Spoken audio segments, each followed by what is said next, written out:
Hey everybody, and welcome to episode 4 of the Trinisphere. I am Adam, the resident Johnny, and I am here with my co-hosts Ryan. The spike of and the spikes. and Shannon. The Timmy. Hey, how's it going, guys? The Trinisphere is brought to you by tappedout.net. You can find us on YouTube, iTunes, Tapped Out, Google Play, thetrinisphere.com, and commandercast.com. We're kind of spreading our wings these days.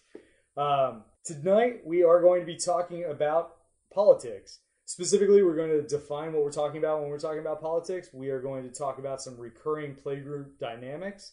We're going to be talking about single in-game politics. But before we get to any of that, we have some breaking news.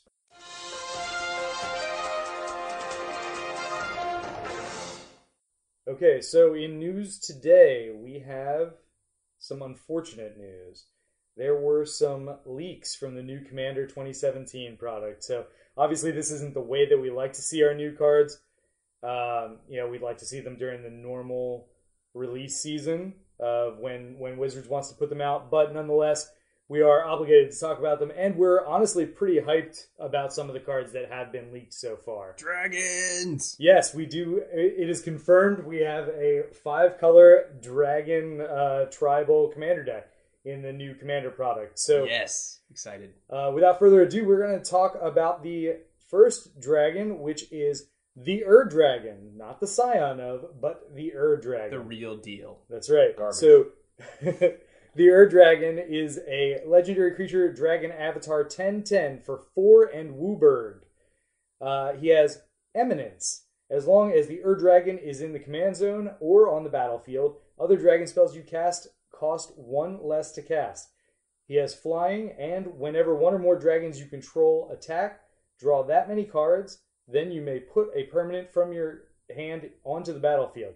He is quite a mouthful. Ryan, what do you think about the Dragon? Well, the fact that he costs 9 mana is atrocious. And the coolest thing about him would have to be nothing. Your turn, Shannon. Yeah, this guy, being 9 mana is pretty tough. I used to try and play Progenitus.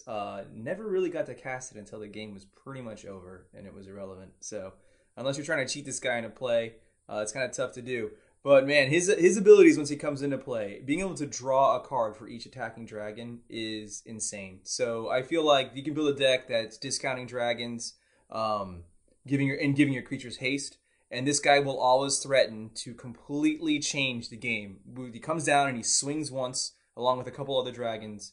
You're getting another free dragon out of it or another card out of it, and it's making any of your dragons cost less if he survives. I doubt he'll survive a whole turn, but he'll get that swing in there, assuming you can give him haste. And you're just going to be drawing a ton of cards and playing a free one. So he's going to be at the top of a deck that is about discounting and hasting dragons. And he gives you access to all the full 5 Kamigawa dragons, which is pretty cool. So I like him. He's definitely going to be really hard to cast, and he's definitely a Timmy special, I got to say. Yeah, so from the Johnny perspective, I'm not feeling it. I mean, there are facets of this that I really like. I mean, casting free spells can start to get degenerate. I am not at all opposed to tribal. However, Dragon Tribal does tend to be not clunky and not very creative. It's slow. They're usually pretty linear builds, so there's not a whole lot of creativity to it. So I'm not that excited about that. Eminence is very cool. I'm interested to see what other tribes Eminence ends up on, because I don't think... I saw Eminence and I was like, wait, cost reduction? Cloudstone Curio? What can I do here? And I was like, oh, it's 1 less for Dragon. That does nothing for me. Let's hope there's Mirror. Let's hope there's Mirror. Eminence Mirror. That'd be great. My guess, honestly, is that they will have at least 1 Eminence card in all of the decks. Absolutely. It'll be the flagship commander that they want you to... It'll be the oversized card of the set. Correct. I completely agree. On top of that, I will say it's kind of cool that they're bringing back the effect from the command zone, what they did with the Loro. That's unique. That's got a lot of people scared. They think that the Loro effect was too strong. It was. It was so they don't like it. A lot of people out there are a little sketched when they see a effect that occurs while it's in the command zone. But this one's pretty new. This basically says all your dragons. This reminds me of Vanguard. You just have an overall effect for the entire game. This is what you have. Your dragons cost 1 less. they cost 5 instead of 6. I mean, I'm not really Hey, sweating. watch out that dragon whelp. On a big 9 mana dragon, yeah, it doesn't seem that great. But all your dragons cost between 4 and 8 mana. You put this on a zombie, you put this on like a merfolk, you're talking really fast clock here. Yeah, I mean, Scion basically put every dragon out for 2 mana, so I'm not really like feeling that this is... Yeah, I think a lot of people were saying, I'm just going to put this in my Scion deck and I'm going to go fetch it and swing and draw a bunch of cards. You have to do it prior to combat, though. Yeah. Oh, we'll go fetch. Because it says whenever in a dragon attacks. Yeah. So, moving on to our next card, we have Okagachi, Vengeful Kami. I'm not big into lore, but apparently this guy was a huge deal in Kamigawa and kind of the reason why a lot of that storyline started. But anyway, this guy is 1 and Wooburg, so 6 for a legendary creature dragon spirit, 6/6, flying trample. When Okagachi Vengeful Kami deals damage to a player, if that player attacked you during his or her last turn, exile target non-land permanent that player controls. So, Ryan, give us some spikiness on this. How much more garbage are you going to ship my way? Granted, it's on curve, I guess, for effects. It's a 6 mana, 6/6 flying trample. It's a bad slipper. The fact that it has to connect to get its ability is not that great. It has trample, though. The fact that it's a dragon spirit is cool, I guess. I don't know, Shannon. It's you, man. Yeah, so they gave us a dragon spirit, which unlocks a second tribe in theory. So maybe spirits will be one of the other tribes, and that way this guy can pull double duty. But his effect, I feel, is a little too weak for the amount of effort we're putting into this thing. He is a politics card, which is pretty neat. So you can kind of put him out and just say, threaten, you're really going to attack me because, when I crack back, I'm going to be exiling some of your things. So it's like we're talking about politics. It's like, it's a good politics card, but I don't feel like I'll be playing this guy unless I need a politics deck. He might be the top of it, but there are other better options. Like Feldegrift is maybe more fun for politics, and there are other better commanders. So I'm not a big fan of this guy. He is a 6/6 flying trample for 6, which is notable. His ability, I feel like, was a bit of a miss. He's a big creature with removal on it. That doesn't sound all that interesting to me. I mean, like it's just not my kind of thing. Yeah, I mean, again, like Dragon Tribal, sure, whatever, but it's somewhat uninspired to me. Yeah, the political aspect is the only thing that's interesting about Dragon Spirit Tribal. All right, so next up we have Wasatora, Nikoru Queen. This is a legendary creature, cat dragon, 5/4 for 2 black, red, and green. So for 2 in Jund, you got 5 mana, 5/4 flying trample. When Wasatora Nikoru Queen deals combat damage to a player, that player sacrifices a creature. If that player can't, you create a 3/3 black, red, green cat dragon creature token with flying. Yeah. By the way, the token was spoiled, and we'll try and throw it out on the video, and it's super adorable. Cute. It's awesome. It is so adorable. But moving on from that, Ryan, what do you think of Wasatora? Oh God! Cat dragon, dragon spirit, human. I don't know what's next. Cool name. I think it's kind of cool that they made another Jund General. We don't have a whole lot of those, honestly. Yeah. The fact that they made it a cat dragon is beyond me. I will like that it edicts people because that does a lot. Edict is very strong. Mm-hmm. The fact that it has to connect to edict is a little weak in my opinion, and the fact that if they don't have a creature, the effect is I get a body. I mean, it's okay, but it's still not my cup of tea. Honestly, I don't think I could build around this card unless you paid me to do it. Yeah, I think this guy's he's not bad at all. I think a 5/4 flyer for 5 with trample is pretty decent. Like you said, the edict is really strong. And then the optional 3/3. I wish you had the choice. You could kind of choose between, but I can see that they want to have the option of this guy completely beating down someone who has nothing. The other thing about Wasatoro, I don't know. I heard he was a really big deal in his storyline too. So it's cool that we're getting a lot of creatures from the lore. Yeah. So. I like it. I feel like it might be for all those Prosh players that everyone's begging them to 75% their deck. Maybe they can be like, okay, I'm going to put Prosh aside for a little bit and bring in this guy. so I can stop stomping people and going infinite. So I mean, it's an option. It's a new Jund commander, which is great. Jund doesn't have a lot of great options, so I feel like maybe I will try and build something around this, but it doesn't really feel like a build around itself. It just feels like something at the top of a kind of a Jund shell. Yeah, or maybe something in the 99. I don't really feel it at the top of the deck either.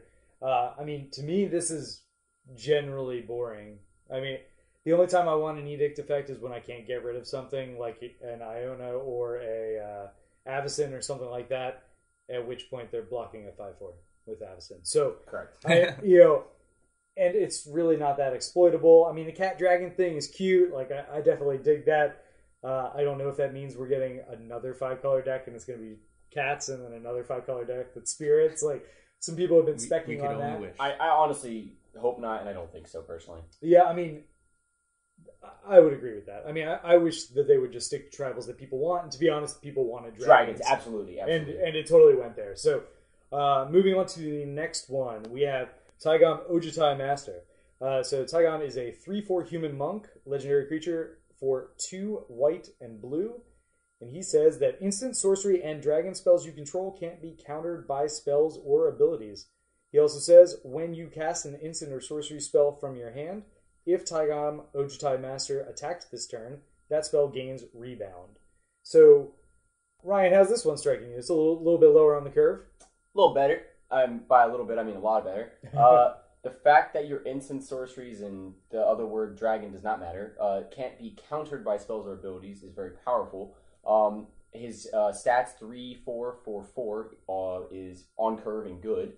The one issue with this card I do have, however, is whenever you cast an sorcery spell from your hand, if he has attacked this turn, which means you're either casting instants at sorcery speed or you're only casting sorceries on your main phase. Now, I've made a statement before where sorceries are extremely powerful, but if you're building a blue-white deck, which is usually a control shell around only sorceries, you're probably going to lose that game. So, I mean, he's powerful, but I feel like, there's better options. Yeah, he seems pretty neat with the rebound thing, but like our Resident Spike said, it's kind of tough to get that rebound trigger going. It will be a sorcery speed deck, so it does limit a lot of what Azorius is known for. Having uncounterable stuff is great, but I don't think I'd be building a deck around just that alone, because then you could have like Teferi, who's even better at that kind of thing. So there are other options, like he said, so not my favorite. Yeah, I'm actually pretty in on this guy. I think there's some neat things that you can do. You can use the instance not being able to be countered thing so that all of your counter spells are final words, but then really exploit the rebound thing by using things like Reconnaissance and Maze of Ith so that you're able to still attack, but pull him back so you're not really risking him as much as you might be in other scenarios. So there's kind of like micro interactions, and then being able to play some really interesting spells that you want to duplicate over and over. Could be fun. I think this guy's pretty neat. It seems like you need to go a little deep, or pretty deep, which is kind of like, the Johnny thing to do. The Johnny thing to do. Say Adam going deep seems pretty likely. Yeah. Fogging himself because of bad block, or like the opponent blocks. He's like, my fog now has rebound. Yeah. See? If he could play Conspiracy in every deck, he would. All right. And so our final card that was spoiled or leaked, aside from, they did leak a whole bunch of reprints. There was like a Dramoka and a Colagon and stuff like that. We're not going to go into those. You guys can find them, around the internet. But the last new card that we're going to talk about is Ramos, or Ramos, however you want to say it, Dragon Engine. For 6 generic, you get a legendary artifact creature dragon 4/4 with flying. Whenever you cast a spell, put a +1/+1 counter on Ramos Dragon Engine for each of that spell's colors. Remove 5 +1/+1 counters from Ramos. Add white, white, blue, blue, black, black, red, red, green, green to your mana pool. Activate this ability only once each turn. So, Ryan, what are your thoughts on Ramos? Okay, little below curve on stats versus mana cost. 6 mana, 4/4 flyers, kind of meh. However, the only application I see this deck would ever have for me is the fact that you remove 5 1/1 counters and add 10 mana to your pool. And you're talking the synergy between Opal Palace. Like you're talking about, and then so this would turn into probably a 5-color Storm deck for me. You cast a Steam Augury, you have all these spell reduction cards in play of Jace's Sanctum, Brawl, all this stuff, and you cast these spells with 2 to 3 colors. You cast a couple of them, and you've got yourself 10 mana again. You just keep going, and you have access to black for your demonic and Victoria tutors. You have access to literally every tutor, actually, and then you just go ham. Yeah. Did you taste that, like that throw up in the back of your throat when he said Brawl? Like, oh, what you mean when I beat you by casting 40 spells in a turn? You're gonna need like a Tower Hand or maybe a Metallic Summonings or something. So Metallurgic Summonings. So this passes the spike test. How's Timmy feeling about it, Shane?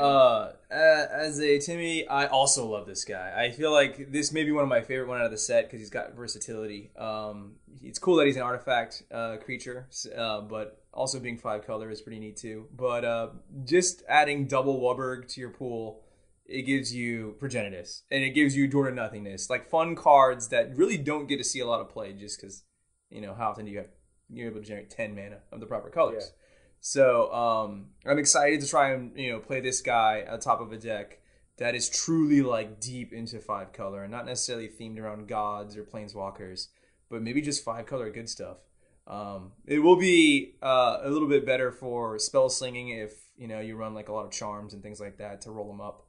But I'm just excited to Door to Nothingness someone just once.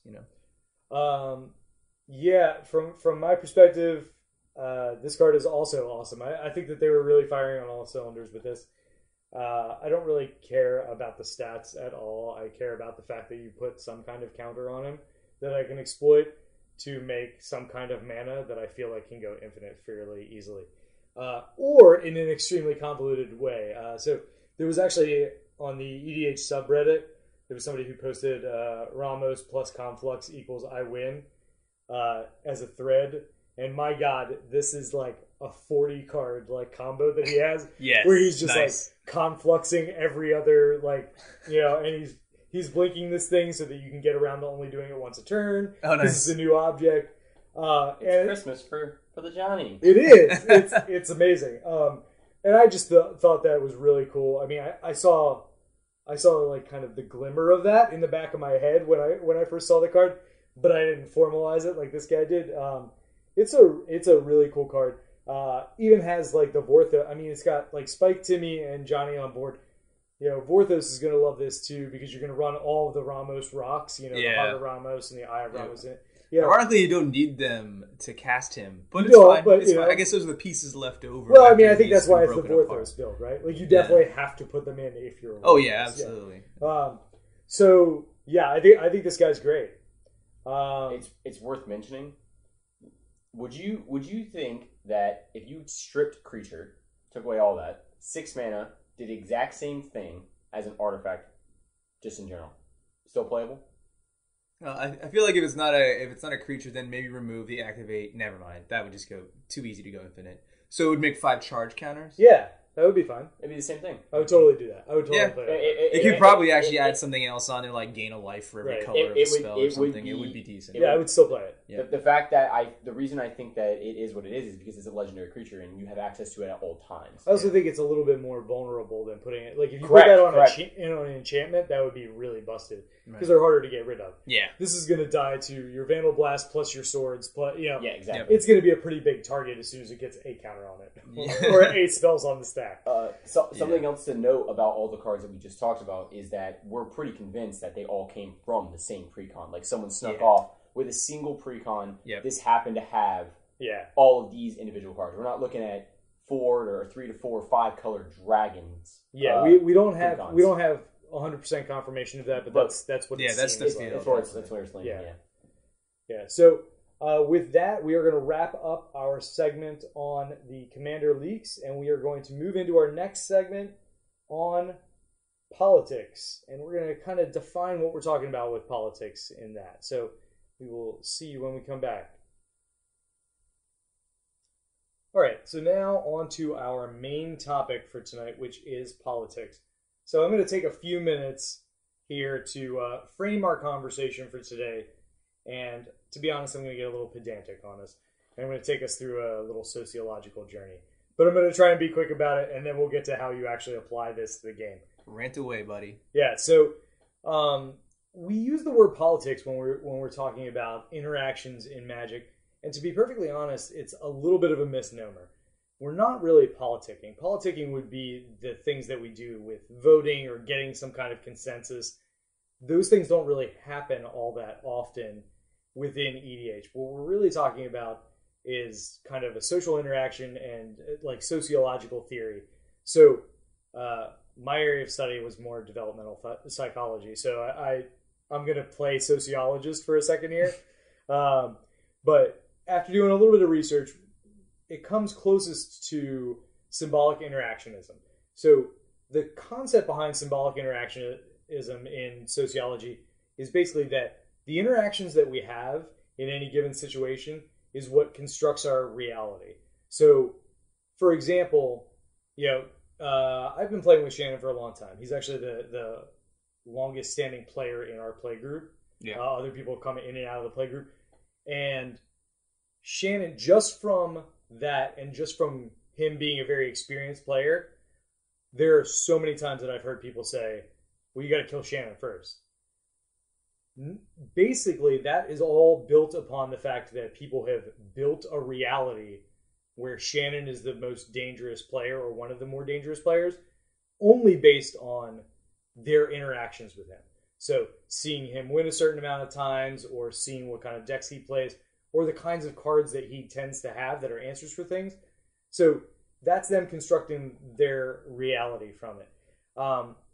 The symbolic interactionism has kind of a matrix to it of macroscopic versus microscopic versus objective versus subjective. So if we look very quickly through this, macroscopic objectivism would be things that are societal mores, laws, architecture, and technology that are things that are actual definitive limits to the macroscopic world. And we're going to talk about these as they apply to Magic as well. If we go to the complete flip side of that, in the microscopic subjectivist, we're talking about individual or small group perceptions and beliefs that construct their reality.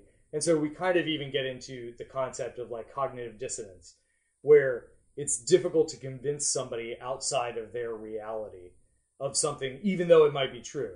Like convincing somebody that Shannon should not be the target or I shouldn't be the target based on our actual board state is completely against their internal beliefs of what is happening because of what they've seen and what they've constructed from that.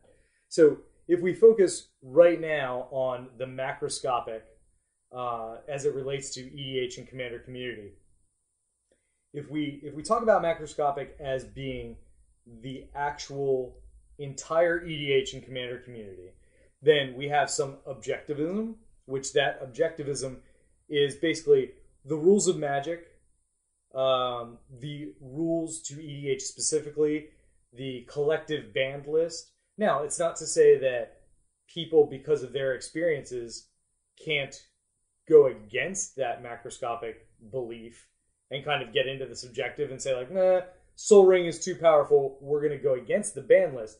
But still, the overall shared set of values that we have are based in this set of laws, which is how Magic is played. We don't just throw our mana up in the air instead of tapping it. We tap mana because that's what you do.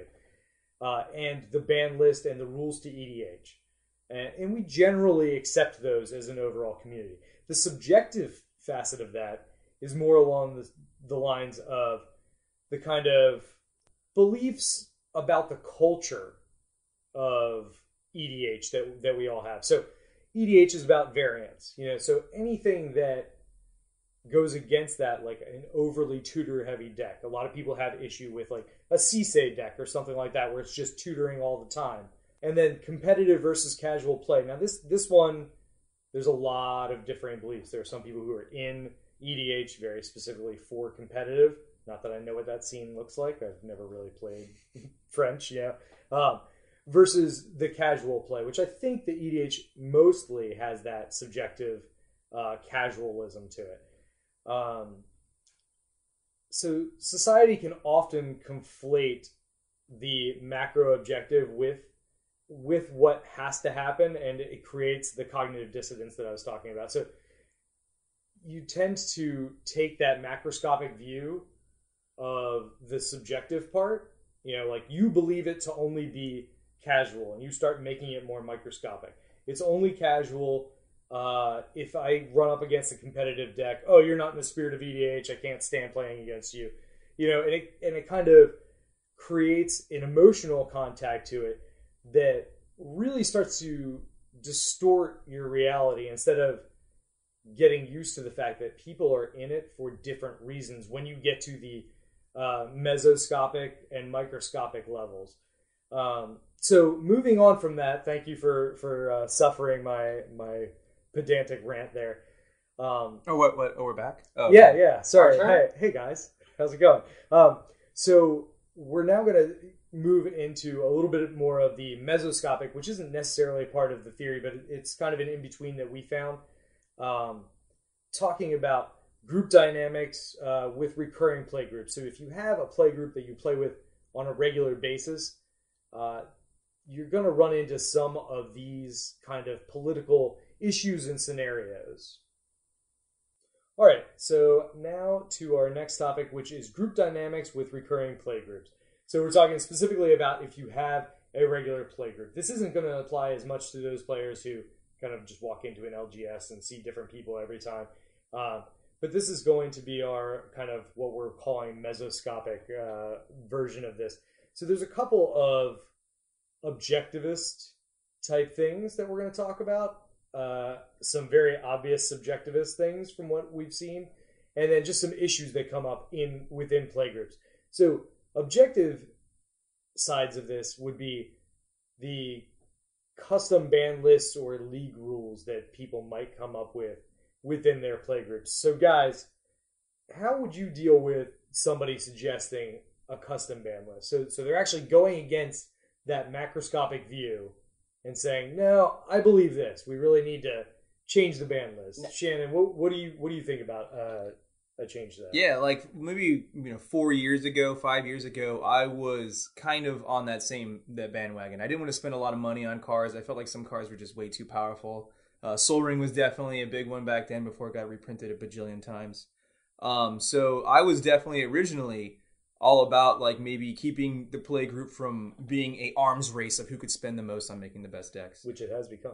Oh, yeah. Well, I mean, this 5 years, we've collected so many cards. Yeah. We're totally power levels it's through gone the roof bad. now. It's gone bad. But nowadays, yeah, in an unrelated note, I am not for ban lists anymore. So, my ideas have changed over time, and it may or may not be directly correlating to how much money I've invested in good cards. But fair enough. So, Spike, what are we thinking about custom ban lists? Like, how do you maneuver if somebody brings up in the group, like let's say I bring up, hey, let's get rid of Soul Ring.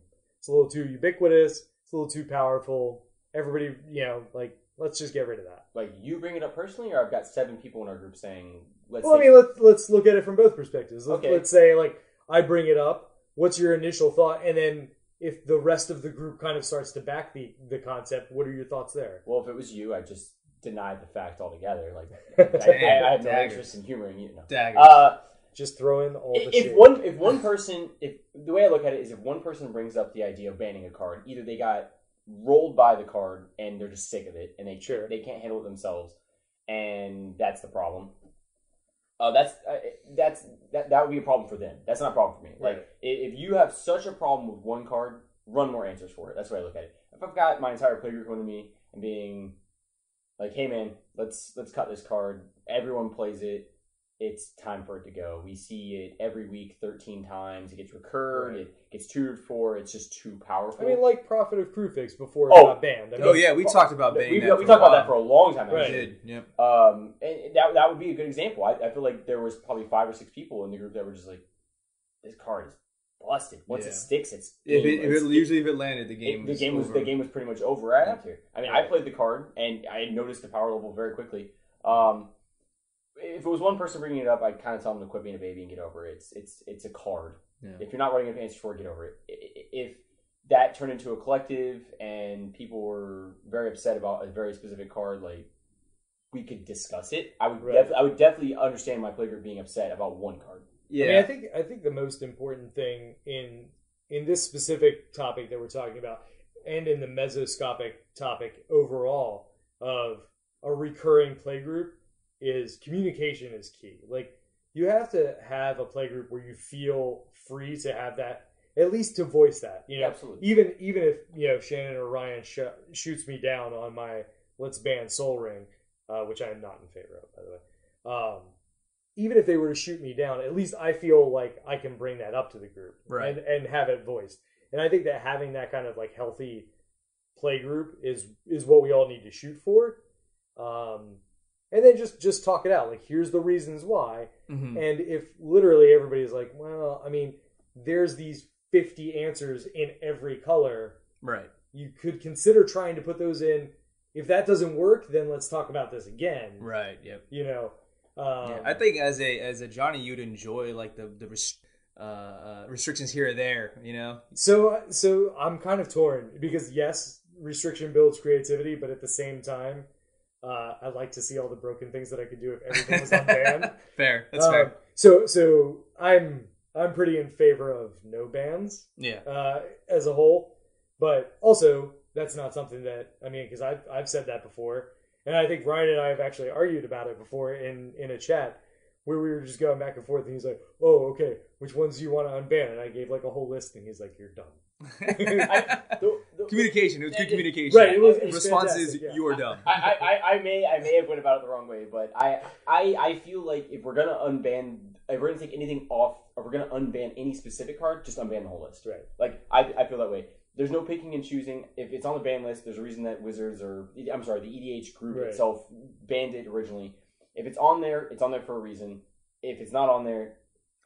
some cards, I guess, the power level is a little more manageable. Like, I'm thinking off the top of my head, Sylvan Primordial was banned because of the ETB trigger generating so much value. There's too much value. But now you have, like, summary dismissals kind of common in our playgroup now, disallow stuff. More main deckable ways to deal with the trigger ability, or even all abilities in stack. So... there could be a different strata of power levels in the bannable ones. Some, I don't know. It would be worth looking at. But anyways, so that's I think that the theme throughout the recurring playgroups is going to be communication. But let's move on to the subjective facets to a playgroup, and these are, I actually think, where we have, even within our playgroup, a little bit more of a disagreement. Mm-hmm. So some of the subjective things are like your group taboos, things that your group thinks are unacceptable. And it's part of the reason why you are a playgroup. Right. Is for the most part, you have similar values in what you like to see happen in EDH. As people move away from each other in those beliefs, they tend to leave the playgroups if they're not having the kind of fun that they want to have. So some of the taboos that are very common within EDH are tutoring too much, and too much, again, is very subjective. Taking extra turns or taking excessive extra turns, again, subjective. Making infinite combos, or having mass land destruction. I know that the mass land destruction thing has come up with us. So what are your guys' feelings? So from the same perspective, if somebody brings up to the play group, Ryan, hey, you just took like 50 turns in a row, and that's the only reason you won. That's kind of lame. I don't like playing those kind of games. What is your response to that from a Spike perspective? Probably preventing you from taking 50 turns. Sure. Okay. I will say I can understand it. I can understand it from their perspective, because I've seen it too. The one thing that does frustrate me about people taking extra turns are slow players. Fair enough. No, you're talking about 50. Or let's say you take 2 extra turns, right? Or you get an extra turn more than everyone else. If you're sitting there durdling or not doing a whole lot with those extra turns, and you just kind of took them because you could, right? It's kind of frustrating because you're not winning the game. You're not preventing me from having more misery watching you do nothing. So right. Well, I see you take a lot of accountability on like preventing them from taking infinite turns. But what if, say, we were playing a game type with spheres of influence, where you were unable to stop that player from taking extra turns, would you then start to consider extra turns to might be too strong in a format that was Sphere of Influence based? If, based for a team or based for an individual? Either or, maybe like there's a team out there, or maybe it's just an individual who's outside your sphere of influence. Maybe he's outside of everyone's sphere of influence, or something along that line. If I could it just starts chaining turns. If I could interact with someone taking a single extra turn, I'd probably let them have the single extra turn, unless they had their board dominance was insane. If they go or extra turn into extra turn and extra turn, I'm gonna try and disrupt whatever. Yeah, but what if you're unable to because you're outside your sphere? Do you start to consider extra turns to be too strong in that format? Yes. Okay, so that's when you start thinking it's more of a taboo, even possibly bannable in the format that would be like in a format that is exploitable to the extent where no one can interact with you and you can quote unquote win the game without zero possible interaction. There's a problem with that. Sure, right. So what about because I am actually all right. I play a deck that takes easily 10 extra turns in a row.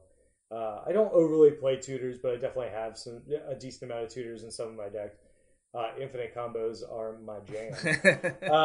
LD is definitely something that I don't have a problem with running because I have a personal belief in if it was created in Magic, it's part of the game. I'm fine with it. I don't have a problem with people playing heavy counter spells. I don't have a problem with LD. I mean, yeah, am I probably going to lose? Is it going to be a slightly less fun game because I can't do my thing? Absolutely. But let's kind of move from the extra turns and the infinite combos and kind of move into a realm between where Shannon has lived. So in eggs. Eggs. Let's say, for example, you're playing an eggs deck and you're not really taking extra turns. Yeah. And you're not technically going infinite because sometimes you just I call it like soft infinite. Like you have to watch because I may actually not go infinite, so you literally have to sit there and watch. So if somebody had a problem with that kind of concept within the playgroup, where let's say that you play that deck often, which you don't, but if you did play that deck often, and a person or a group of people within the playgroup had an issue with that, how would you feel about that? How would you communicate, your side of it, or how would you treat that situation? Well, it's usually if somebody has a problem with one of my decks, I usually try and give them a good number of answers and make them understand maybe the deck is not as easy to see or easy to play as it seems. It requires a lot of luck or something along those lines, even let them play it. So I would do a lot of trying to persuade them that the deck isn't as strong as they perceive, but also there's a facet of me that says once my opponents are impressed with the deck has actually kind of achieved the goal that I wanted it to, so it's ready for me to move on to another thing. So if the group starts to get really I used to play Wanderer nonstop. That was one of my first successful decks, and many people tried to build decks to try and stop Wanderer. So it was really fun being arch enemy as soon as I sat down.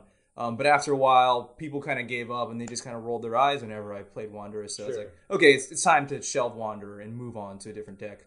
And started working on new things. I mean, they do that when you play walkers, but you don't really change that up. You've done some work to it over the last year. Like you consistently try and change up your bases, kind of give it a different feel here and there. Yeah, definitely. Some of them I'm still tweaking, but definitely if people have problems with decks, I'm always considering shelving them and moving on because, you said communication is big. Playgroup, I want to keep it together and I want people to have fun. I don't want to be, causing pure and utter misery when people come here on a Thursday night or something along those lines. Yeah, so. You don't? That's your jam. Yeah, buddy. That's right. So let's talk about some issues that can come up at the playgroup level and how we might be able to deal with them. So the first is grudges, and specifically related to threat assessment across games. And I've definitely seen this within our playgroup, where one person has just the most dominating board in game one, and they end up winning that, and then they're just kind of doing their thing, but not like really commanding the board in game two, maybe even with a completely different deck. But then they still end up getting targeted by one or more players because they have this holdover of, well, he crushed us last game, we're going to take him out first. Rather than paying attention to the threat assessment, which we talked about last week. So, Ryan, I'm assuming that this kind of comes up against you sometimes. So, how do you deal with the overall kind of grudge thing that can happen between games. I think he just whines. I whine. Yeah. No, that's Adam. No, I don't whine. I actually, because this does roll back into the threat assessment aspect of it. If I destroy game one or I squeak game one out, it doesn't matter. If you're the winning player of a pod and you sit down for game two, same people, same decks, even if you swap decks, it doesn't matter. People don't want to lose to the same person twice. They just don't. And I've noticed it. Let's say I win with my Yeheni deck, and then game two comes around. I stick with Yeheni. People change things up. They see a individual card they saw in game one. They're like, I gotta blow it up. You're gonna blow up my Bitter Blossom when this guy has an Omniscience to play. Oh no, but you won last game because of that card. No, I didn't win last game because of that card. I won last game because you suck. That's just how it goes. But that's how I look Somewhat at it. Subjective statement. Yeah. We're in subjectivism. We're there. But there's definitely like a threat blinders that occurs when one player Yeah. wins the game. People kind of focus on them.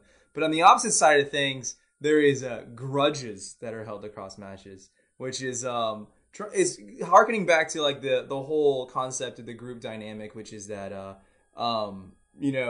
wronging a player in one game doesn't necessarily mean that you're going to get off scotch-free. Because people remember all the things that, if you broke a deal or something like that, broke a promise, broke a trade, kind of that kind of thing in one game, that in a group dynamic, word's going to spread or people are going to get back at you. So these kinds of things hold you accountable, and there are other factors when playing multiple games with the same kind of group. So threat assessment across multiple games can include grudges held from previous games, undual, like joking, strip mining someone's Golgari Rot farm. They're probably going to, next game, look for an opportunity to get back at you because that may have been a funny but unreasonable play, that kind of thing. So Right. I mean, I think that's kind of part of it. To avoid grudges, I don't think you have to nerf how you're playing. I don't think you have to any of that stuff. But I do think that you have to make smart rather than random vengeful plays. Yeah. Like you said, strip mining a random land that doesn't really get you anywhere when maybe a Maze of Ith is out and somebody points that out like, hey, you have a strip mine, nobody's hitting this person, mostly just because they have a Maze of Ith. Why don't you take care of that? But this guy, I'm gonna this guy's missed 3 land drops and he played a Golgari Rot farm. I'm gonna blow up the Golgari Rot farm. LOL. If that person gets ahead on lands the next game, they're probably gonna rain it down upon you, absolutely. and we're all gonna know why. Right. That's something I've actually noticed, especially in our playgroup. Is people will take that extra step just to shut someone out. Right. Yeah. If you stumble in our playgroup, sometimes the sharks they're just blowing the water, and the sharks are eager to feed. But we get a lot of games in at night, so we don't feel too bad hating someone out because we'll be playing again soon. Yeah, just get back on the horse. Yeah. I mean, I think that the important thing to keep in mind is, again, kind of the lines of communication. If you are always the person that somebody has a grudge against, so like there's a player in our group, another fellow Spike, and so you can talk to how you feel about this, who gets targeted. I mean, to be honest, a lot by me because I know A, how good he is, and B, how consistent his decks are.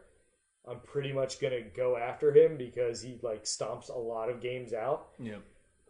And I don't know that I consider that a grudge or just threat assessment of the player versus the board state. He's probably going to be a primary target because I know that there's not going to be a core cartographer that comes out. It's going to be Elish Norn and then Iona and then it's going to be hit after hit of just I don't know how to deal with this, so just kill him before that happens. Right. So I mean that probably ends up happening to you, and Shannon, I know that happens to you some too. Shannon, for whatever reason, has developed this, you have to kill Shannon first or he's going to win. Yeah, it used to be a saying. The saying was always kill Shannon first. I was like, all right, let's do this. Right. I'll try and see how this game goes. Right. But Ryan, what do you think about having a grudge held against you just because of the type of player that you are, and you usually have answers and you have a board state and etc. It's usually funny for me, honestly. Yeah, you enjoy it. I kind of enjoy it because people sit down and they're like, "Oh, I'm going to get you this game," and I'm like, "We'll see." You gonna try? If you want to expend all of your resources and let the individual in the corner do his thing by himself and just focus on me, I'm not gonna let it. You're gonna lose the game. Right. Like Yeah.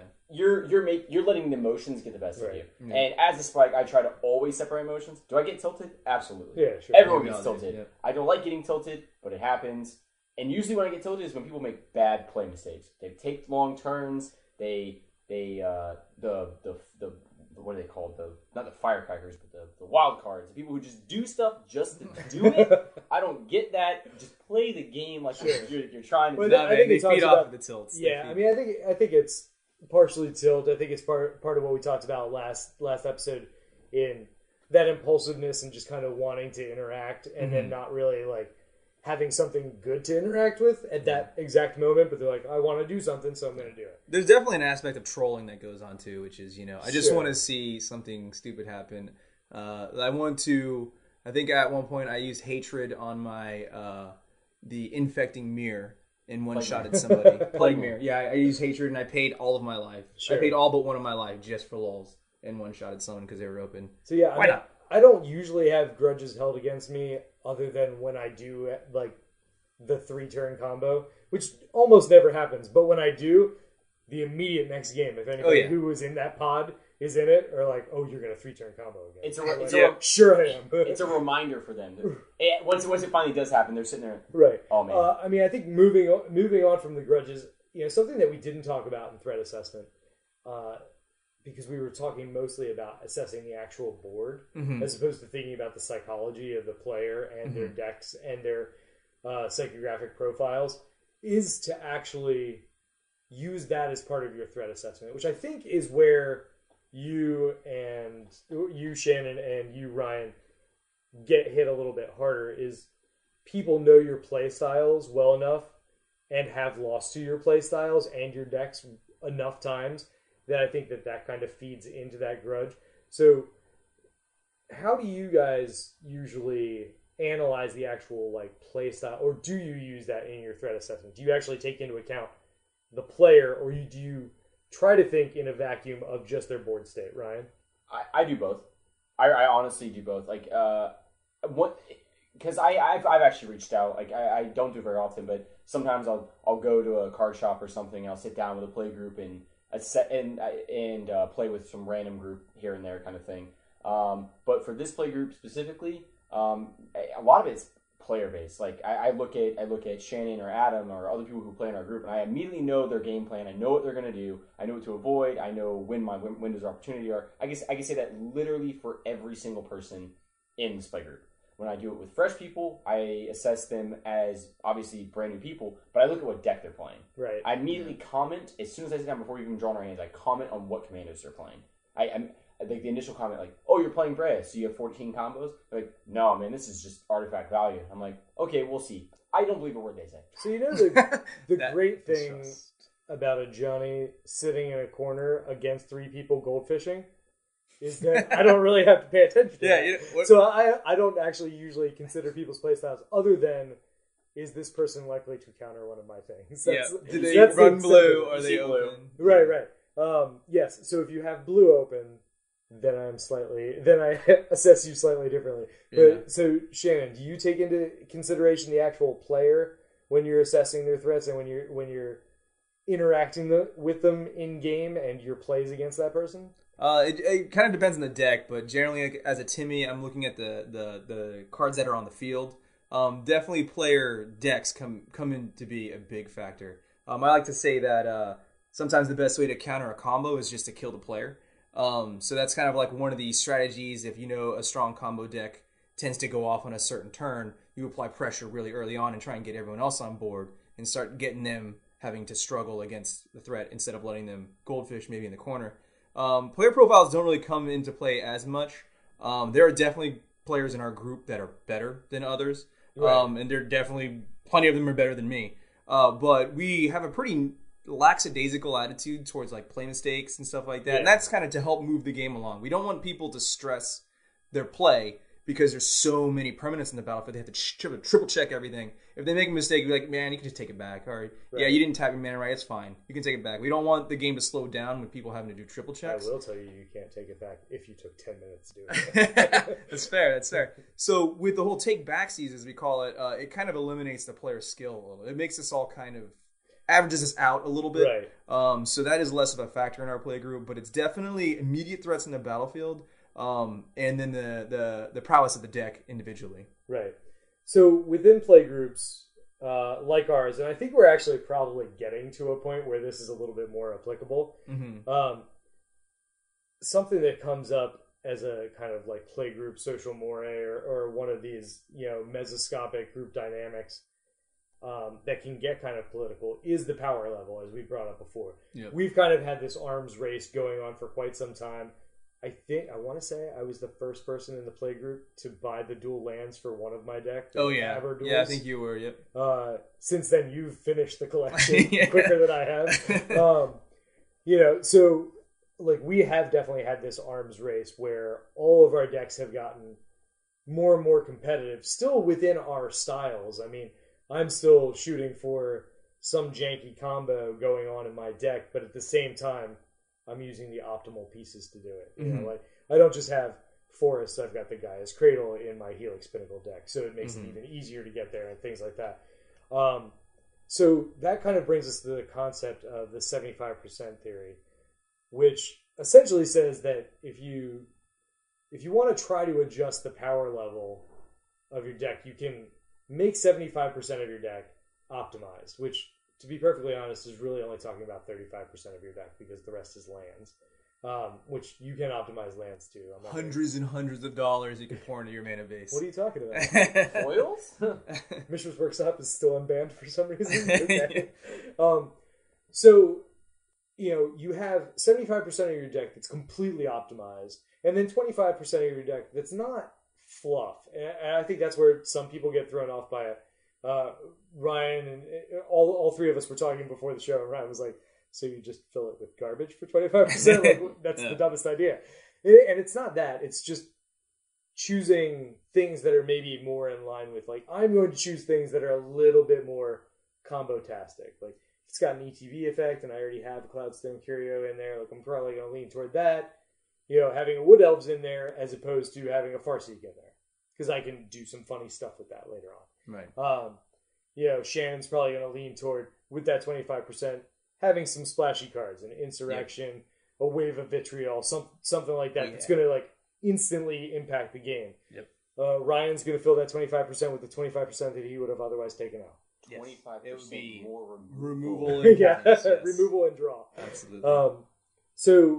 So Ryan, I actually want people to kind of get all of our perspective on that. So from your perspective, how do you feel as a Spike of kind of intentionally nerfing, but in an expressive way, your deck for 25% of it, and then leaving the rest optimized? Would you even think about it? No. Would you 95% rule? Okay, so nope. I will say no, but I will also bring up something else.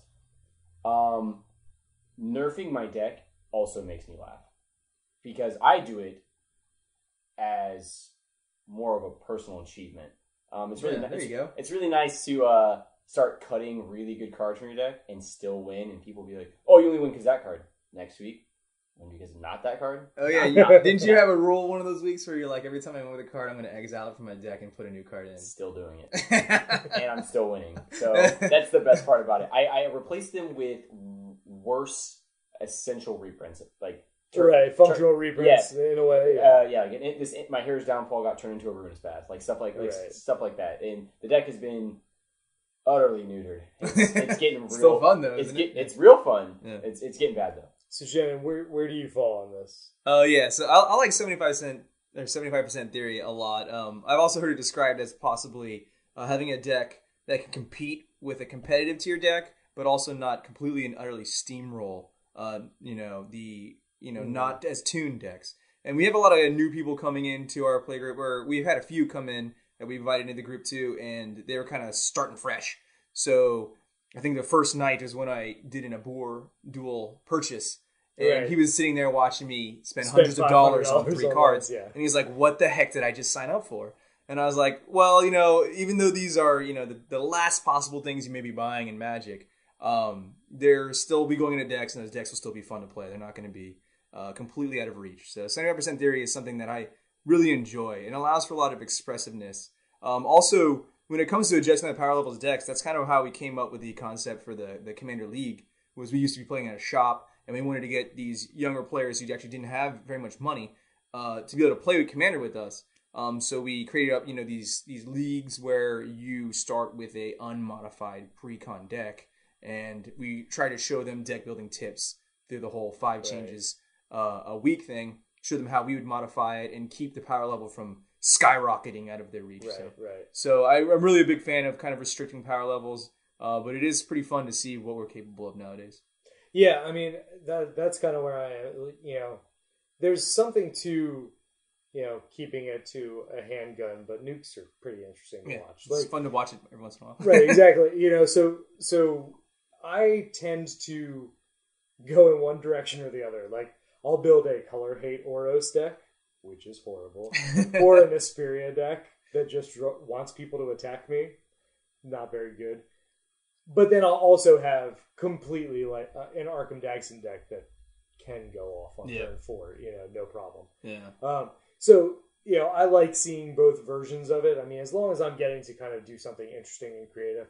So I think I'd go anywhere between the 100% and 50% theory. Yeah. Yeah, it's really where I live. Yep. Somewhere in there. So with that, we are going to wrap up our segment on the kind of mesoscopic and recurring group dynamics, and we are going to move into our next segment on single game group dynamics. And so we will see you back here in just a minute. All right, everybody, and here we are back talking about a little bit more politics or sociology, or however we want to frame it. But specifically, we are talking about the microscopic politics and group dynamics at this point. So we're talking about single game, in that single game group dynamics that we can have. So the first thing that comes to mind when we talk about the individual game group dynamics is establishing a rapport with your players. Now, some people here, Shannon, I'm going to throw this to you first because I know that you are quite a deal maker. And I have often heard that Shannon's a liar. What? Never. Never get caught lying, guys. That's the biggest way to That's true. lose That's all true. credibility. So how do you actually go about, and why do you go about deal making in an individual game? Yeah, well, so deal making is a really great way to build an immediate relationship with another player in the pod. I'm really big about getting other people to do my dirty work. I really enjoy the social aspect of multiplayer and even the social manipulation aspects. I get my rocks off when it comes to that. So deal making is a really like the fundamental way that you kind of establish a relationship with another player in the pod. And so that would be along the lines of, hey, don't attack me, and then I can help you. I can remove this thing that's hindering you.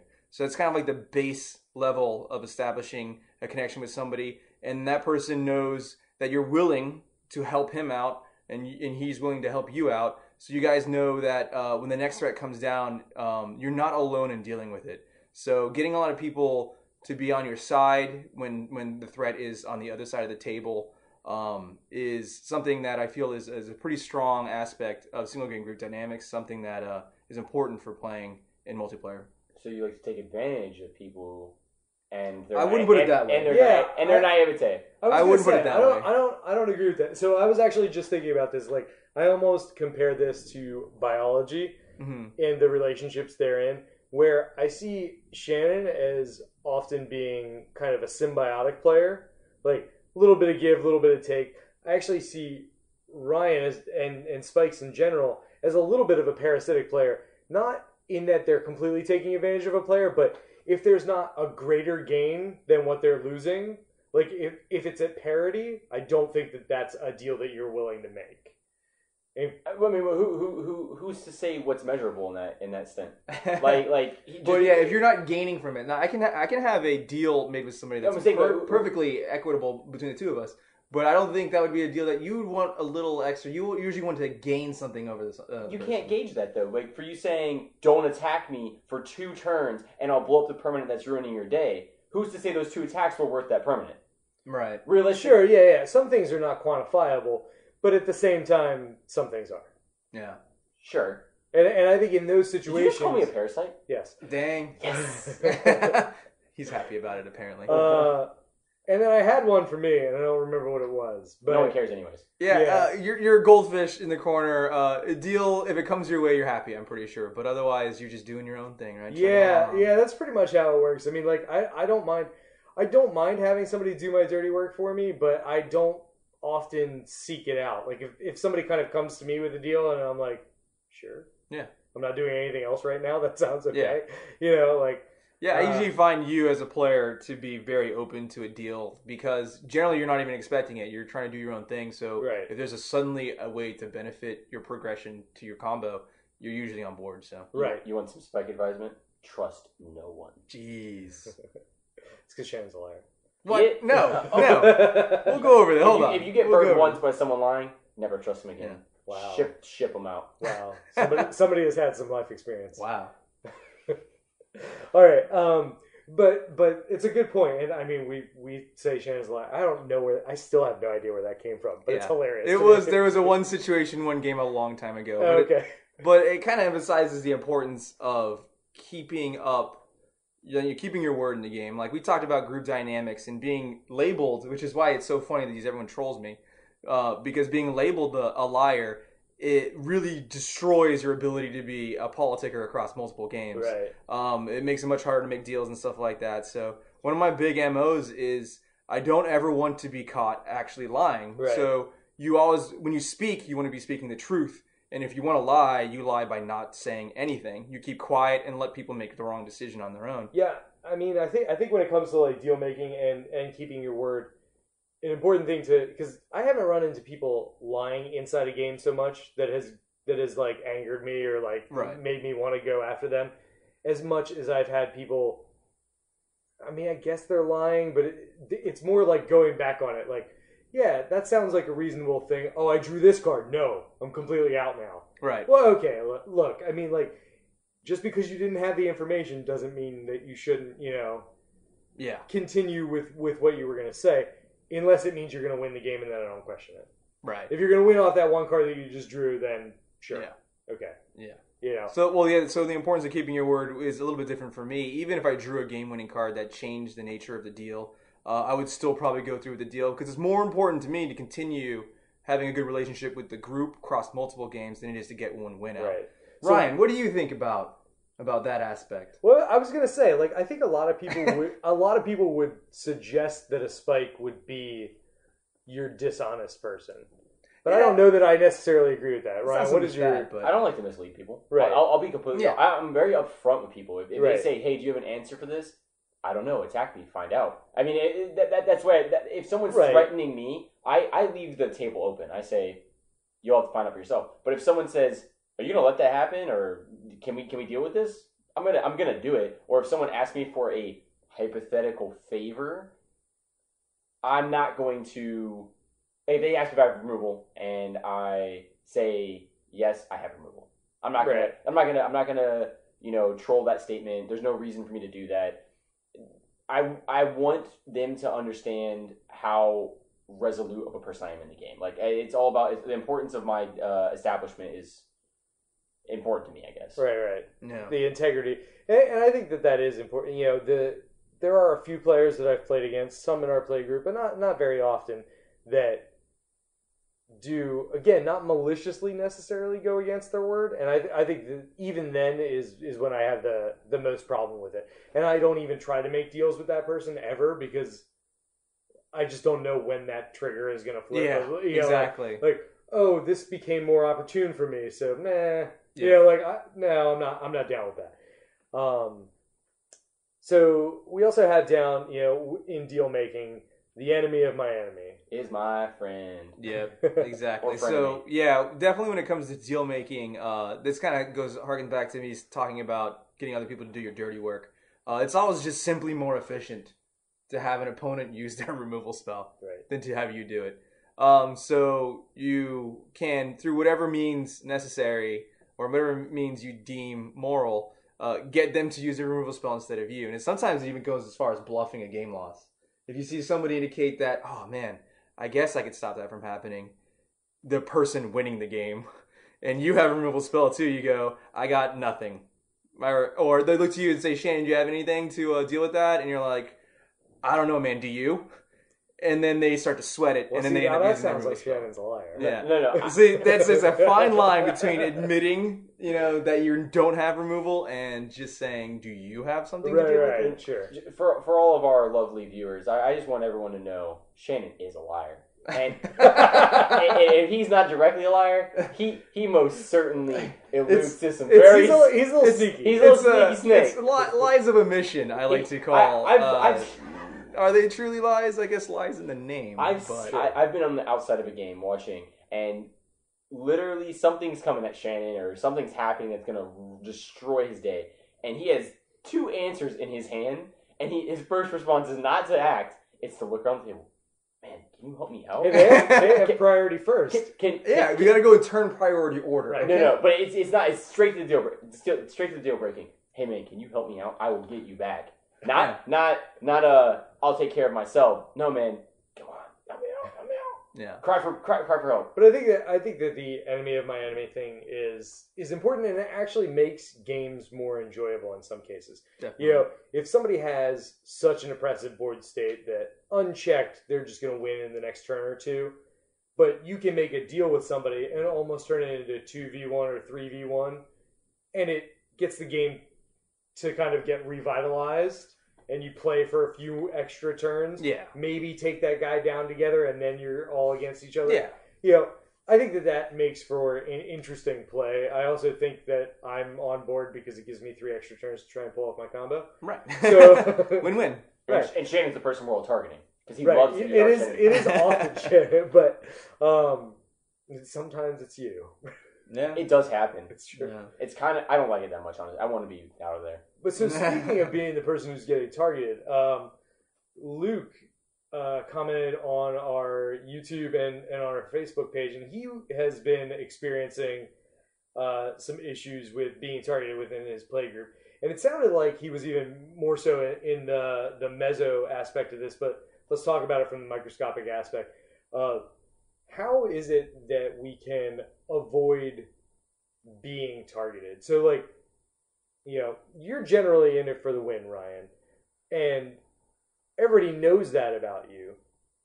So how do you avoid going into a game being targeted and not becoming the target throughout the game? Well, Luke, my fellow Spike, I love to say it's not easy. It's not an easy task to pull off.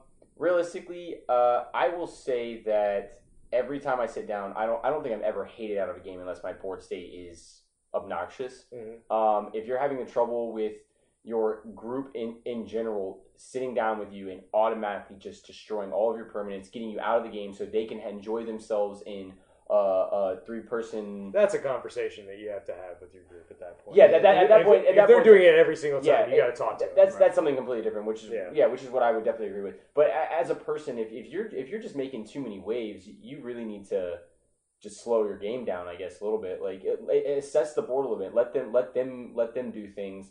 Get the feel for what they're doing. I mean, if you guys are all playing the same 4 decks all the time, then you guys are probably getting a little stagnant anyways. But if you're not letting them play the game, they're not going to want to play the game with you. So as a Spike personally, I kind of just let people do their thing and then let people pick each other apart, and then that's when I kind of start coming in and being the police and taking my advantage. Right. From my perspective, from the Johnny perspective, I have learned to try to not overcommit. There were a lot of times early on in my playing where I had this sweet combo. I had all the pieces except for one in my hand, and I would play them out while the mana was available. That just shows people the potential of what I have going on. It actually builds a case for why they are assessing me as such a high threat.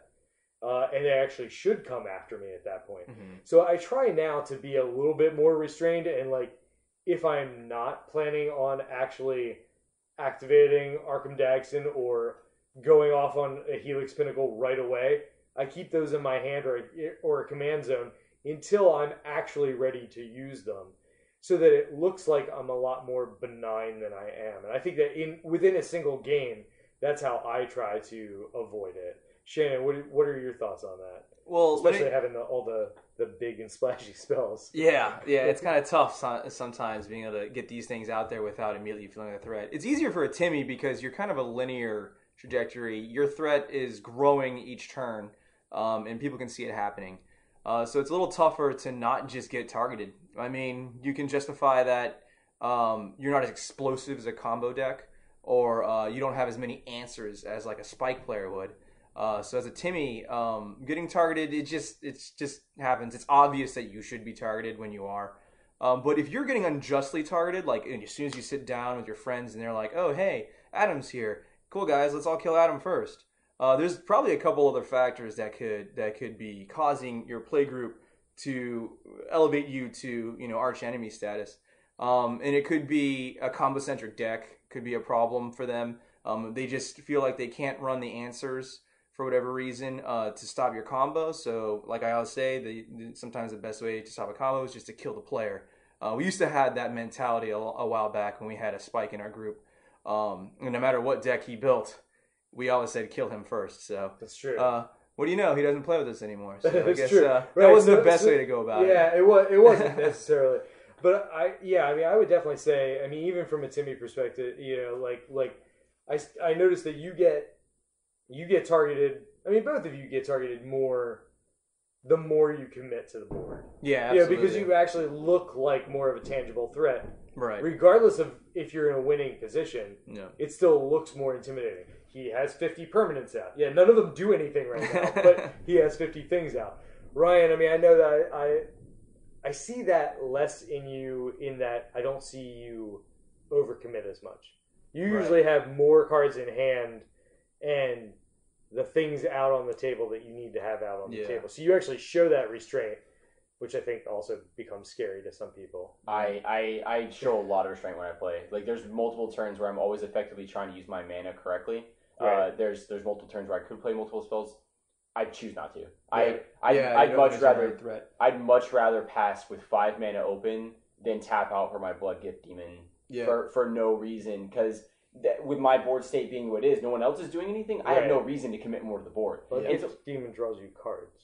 Sure, but I tap out for it, and then someone force spikes it, and I feel real sad. When I can just keep passing, just pass the turn. Because right now, I may not be in a demanding board state, but I'm definitely not in a losing board state. So if you're playing a land each turn, they take the time to leave up a removal spell, play a permanent, play a spell, move along. Just keep moving along. That's what I appreciate about a Spike, is he can be talking about EDH and think that somebody might be running Force Spike. Like he's playing around the most niche counter spell there is.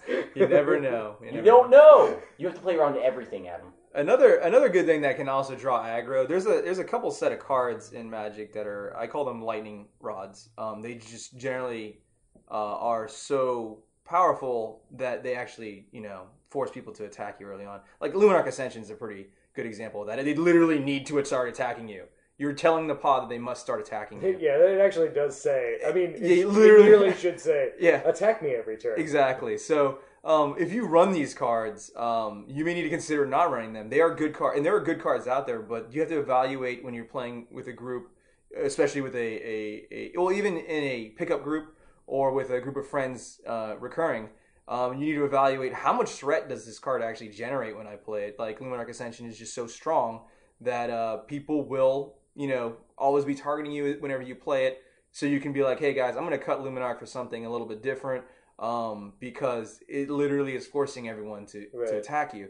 So these are some cards that you can consider swapping out. I know Spikes never want to hear they should play a suboptimal card, but if you factor in threat and how much threat is generated by your group, those are factors to the value of a card inside your deck too. What's more important, that one card or the win? Yeah, exactly. Yep. Another thing that you might want to try if it is kind of an infectious thing within your group, if you're always playing regular multiplayer EDH or 1v1 EDH, you might want to try like a co-op version, like a two-headed giant or an emperor, where switch it up. You can't possibly be the target. Yes, you're part of a team, right? So you're winning and losing together with somebody, and so they can see how you play, they can get used to your thought process, and maybe that helps them build a little bit of a rapport with you too. Yes, that's a big thing too. When they get to see how your deck actually functions, they may realize that it's not as super powerful as everyone perceives it to be. Right. When they're able to see your hand and the things that you have to go through in order to set up your combo and stuff like that, they go, okay, well maybe next time I realize these pieces aren't as threatening because it's maybe more rare than I believed it could when it comes to comboing. Right.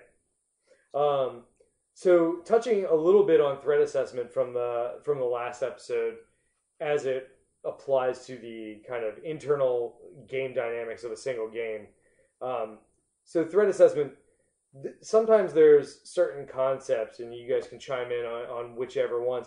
There's a concept of, I have to attack this person first because they might win, before they come at me or before they get their combo off or whatever, which leads into also fearing a specific card or board position, which Shannon brought up with Luminarch Ascension. Yeah. You see a Luminarch Ascension hit, and everybody's kind of afraid instead of, just looking for your Croson Grip or trying to dig, right. Everybody just gets freaked out and they're like, oh my god, we have to attack this person. Yeah. So avoiding cards like that might be good. Convincing opponents. See, this I find hard to do. Convincing opponents on the correct targets. Ah, yes.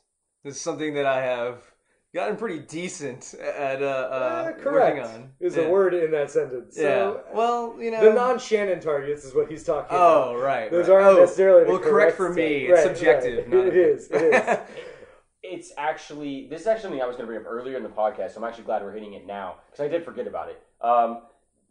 In this playgroup, every single time, unless it's a very, very obvious play, everyone's like, why would you do that when you could do that? Yeah. And unless it's... I cannot... It drives you insane. It drives me insane. Yeah. If you go to blow up something of a player, they're immediately going to be defensive and be like, you could hit that person's Sylvan Library. You could hit that person's Soul Ring. Why are you blowing up my propaganda? They're like, is this really the most threatening thing? Everyone will always deflect to another player every single time. Yeah. You were talking about the strip mine on the Wasteland, or the strip mine on the Golgari Rock Form versus the Meso. Yeah. That's exactly where I was going to bring it up. But this is a prime thing that happens all the time. Why me, not him? Yeah, I mean, I think the important part when you're trying to persuade people is, and I've tried to do this. I know I just get tilted sometimes, and so I'm like, no, you should have done this. But if I'm actually trying to persuade someone, then I try to not do so on a regular basis. If I do it, like what Brian was just saying, if I complain every single play, then why would he ever listen to me? I'm just trying to deflect, exactly like what he said. We have a few players. We do, absolutely. Mm-hmm. But at the same time, if I hold it back into a position where it's like, it's kind of hurting me more than I would want it to. Hey, that's really the good target. You sure you don't want to go after that? Mm-hmm. And I only sell it at those certain times.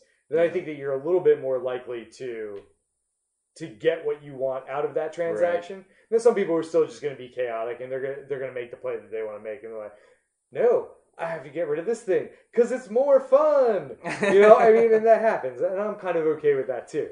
But if it's between, and I also don't try to fight over things that make no sense. Like, that's my Iona, but he has a Wood Elves. Right. Like, you need to kill the Wood Elves because it's going to kill you. We've evolved into properly situational arguments.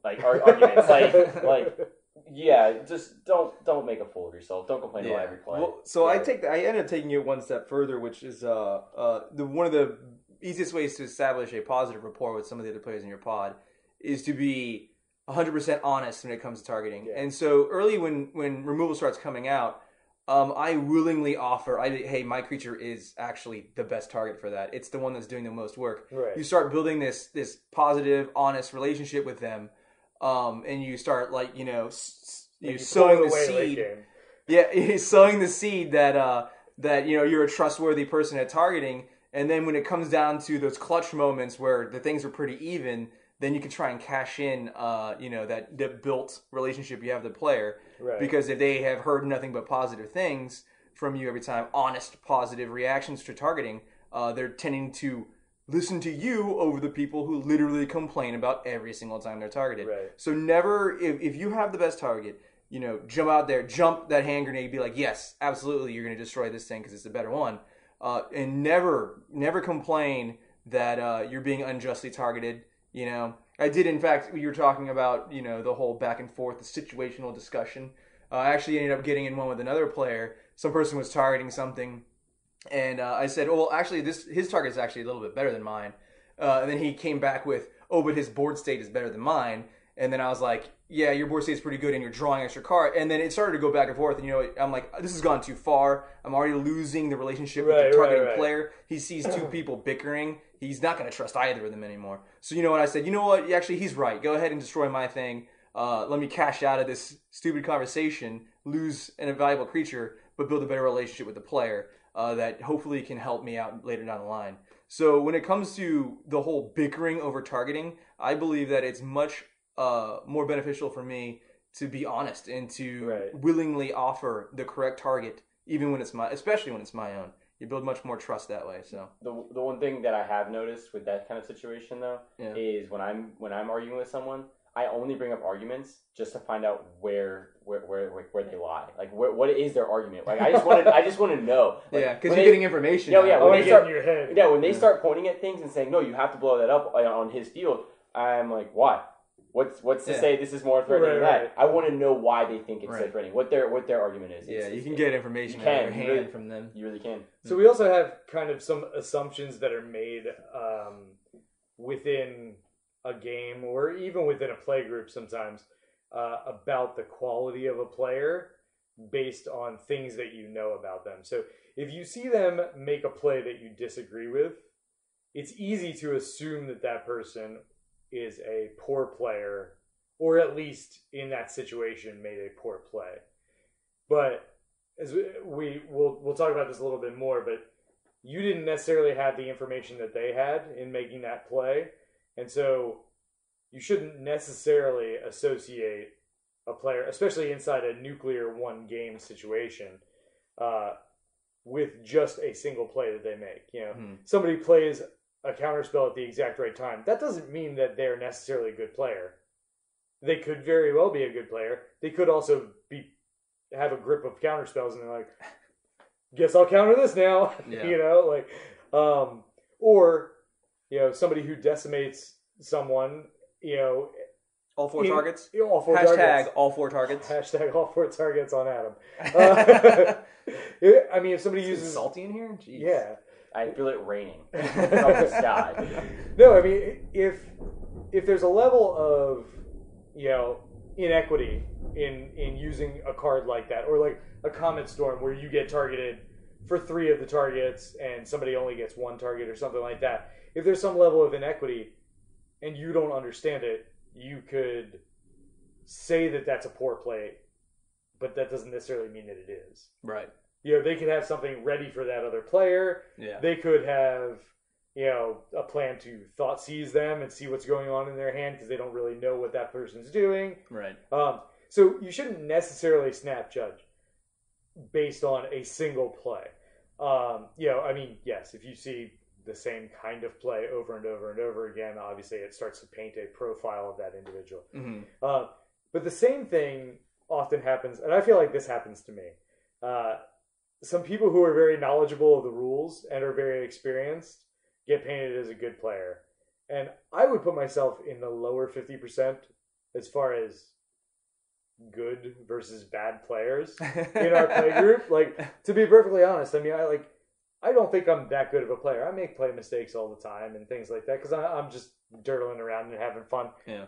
I've been playing since alpha, and I know most of the rules pretty well. Yeah. So you are our judge, our EDH right? judge. Exactly. So people assume that I can pilot my deck as well as other people can, which is not necessarily a good assumption.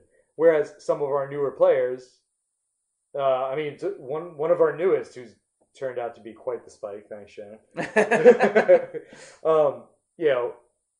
Probably plays better than I do already, but doesn't necessarily know all the stuff that I know. Right.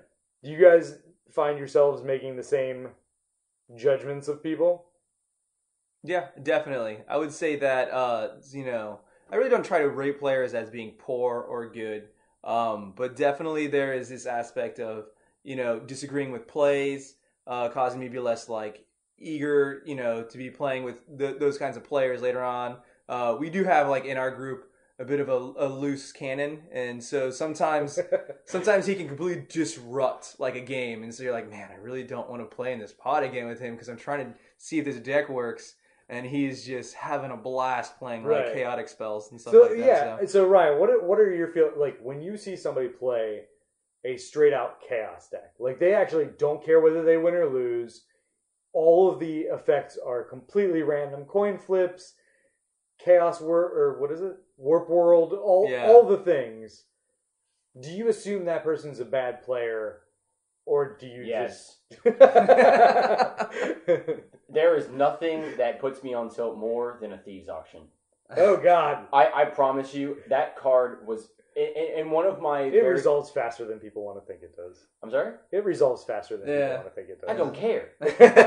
it's the point is that in one of my earlier playgroups, that card got resolved probably like 16 times. Oh my God. And every Oh single, my gosh. not in a single game. Oh, all right. No, not in a single game. Okay, I was like, what a That sounds like miserable the most game. miserable game ever. But in the same deck, he was playing cards like you can't play Sway the Stars, but there's like, or wait, is it Sway the Stars or World Purge? All those effects that were just turning the game into this brand new game, and I was just like, this is not how you play. It's old Magic. school plane chase plane chase or like, oh, this new plane completely changes this game. Right. That's totally fun. It's trying to win. Yeah, you're right.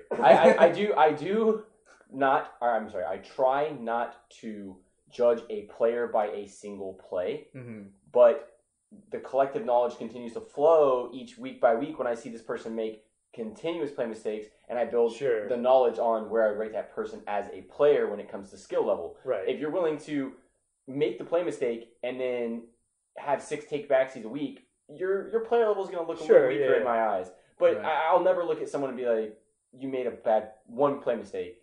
Right, exactly. Yeah. You're not bad in my book. All right. So with that, we are coming to a close on our episode for tonight. I hope you guys have all enjoyed the discussion, and we will be back in just a minute with the outro. All right, everyone. Thanks again for joining us, and thanks again to our sponsor, TappedOut.net. Find all of our deck lists on Tapped Out, along with a fantastic Magic community. You can find other things from us on the web at thetrinisphere.com. Follow us on Facebook and Twitter at thetrinisphere. You can follow me, Adam, the Johnny, at Squire9999 on Twitter. And Tapped Out, you can find me as Squire1. You can find Ryan the Spike on Twitter as Snapmaster, and on Tapped Out as I'm Ryan Reese. You can find Shannon, the Timmy, on Twitter and Tapped Out as Nikki Bolus. On YouTube, please remember to share, like, subscribe, hit the bell icon for notifications on new episodes as they come up.